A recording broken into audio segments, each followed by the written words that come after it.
They're not letting any more people inside the stadium. Yeah, Steve, there's a lot of disappointed fans out here. We're going to talk to some in just a few minutes, but I think we're probably going to be able to hear you this time, and they are definitely out there celebrating tonight. Allison, Don, this place is going crazy. We are live outside Citizens Bank Park in Philadelphia. The celebration is going on, and rightfully so. The Philadelphia Phillies are the 2008 World Series champions. how are the O's doing right now? Paul and Alice, let me tell you, it is a little bit chilly outside right now, but it is heating up inside that ballpark. Yankees, Orioles. Can the Nationals get it done without ace pitcher Steven Strasburg? Steve, that's the debate which continues to grow here in our nation's capital. 1, 2, 3, Warriors! Meet 21-year-old Zach Zallenhofer, enthusiastic, energetic, and sporting #1 on his jersey. I got from the store and got made for me. That's really cool. Zach has autism. As a father, it's hard to be more proud to see someone overcome challenges and to be courageous in the midst of adversity. It's Scott. That's Scott? Yeah, he got me bags. Zach faces those challenges head-on, rising above the stigma associated with a mental disability. I've watched this child blossom, who wouldn't even do kids before, blossom into someone. He's the ambassador of Easton High. To go from not being able to eat lunch in the cafeteria to being able to wave a flag and revving up 500 to 1,000 fans at the school is incredible. If you ever attended an Easton home football or boys lacrosse game over the past couple of years, you would find Zach supporting the Warriors with his trademark flag. What do you do with the flag? Wave it, wave high. Without a doubt, Zach would love to be on that lacrosse field with his buddies. Come on, boys!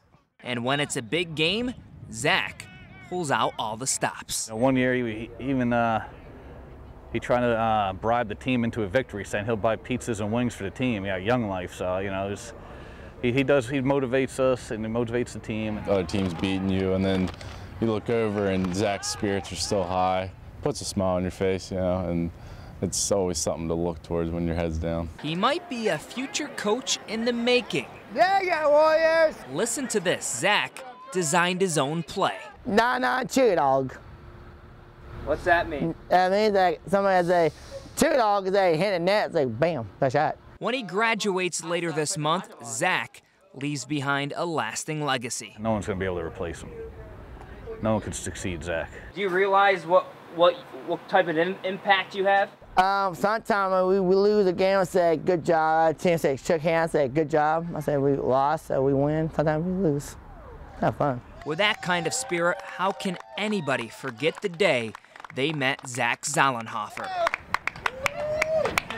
Thank God every day that I'm here. It's just one of those things that, I don't know, maybe it's a miracle, I don't know. Fresh off a terrific freshman season, then 20-year-old Alex Neves was building on a success during fall ball in 2010. It was a couple days before Thanksgiving break, and I went to Agilities, completed it. The next morning I woke up and I couldn't move my left leg at all. It was probably 2 times the size of my other leg. Alex had developed a very large blood clot in his leg on December 19th, 2010. After a battery of tests, doctors delivered their findings. They found deformities in my blood, and that's when they diagnosed me with leukemia. He would need our support, and I don't know. Yeah, I guess I did think that it could be death. While Alex was undergoing rounds of chemotherapy, his Salisbury teammates won the 2011 national championship. That final buzzer rang, and we just knew we won. It was great to just lift him up on our shoulders and know that we won that for him.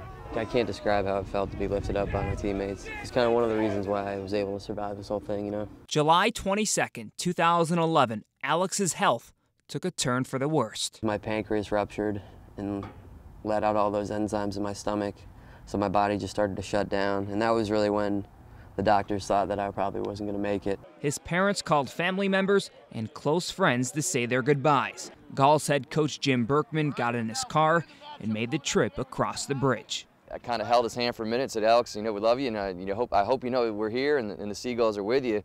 But it was like one of those times you didn't know if he was coming back from, you know, that state that he was in. 19 months later, February 10th, 2013, Alex Neves was back on the field playing the sport he loves. I've waited for that for a long, long time to walk through that tunnel and put on my uniform again, and I can't explain it. It was everything I hoped for, you know. When it all started, Alex was just your normal college kid. Today, he's an inspiration. You could really do anything, and he definitely showed me that. Don't give up.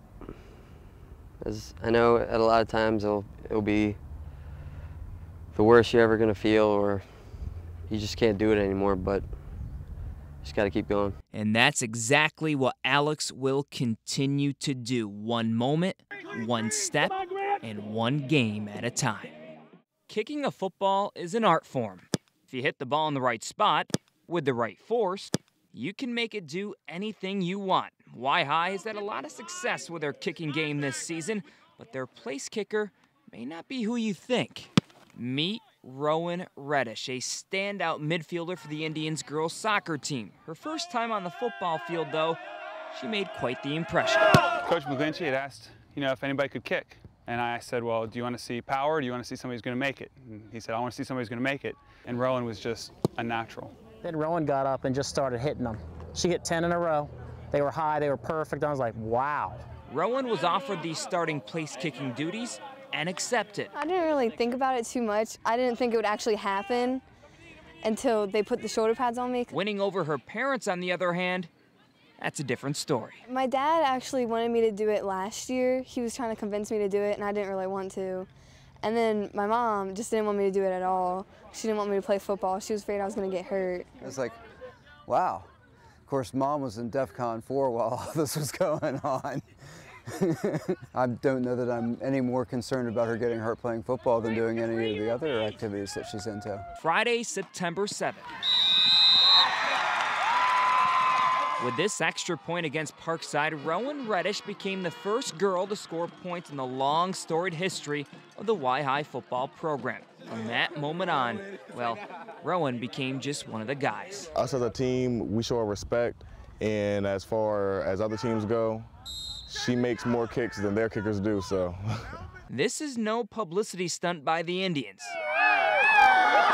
The young lady can kick, focused on helping her team win. She's pretty serious. She does not want to make a mistake.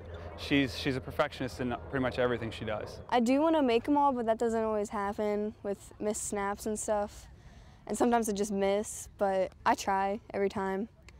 And I always want to get back out there to see if I can do better the next kick. So we decided to put Rowan to the test. 30-yard field goal attempt, right down the center. All right, fair enough. Let's back it up 5 yards.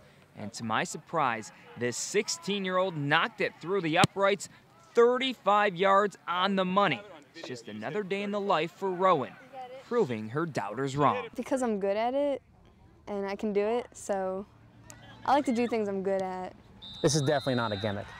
We have her out there because we want to win games, and she is the best option for us to do that. Just a junior, Rowan doesn't know if she will play next season, but one thing is for sure. She has already made a lasting impression on the Y-High football program. 1, 2, 3.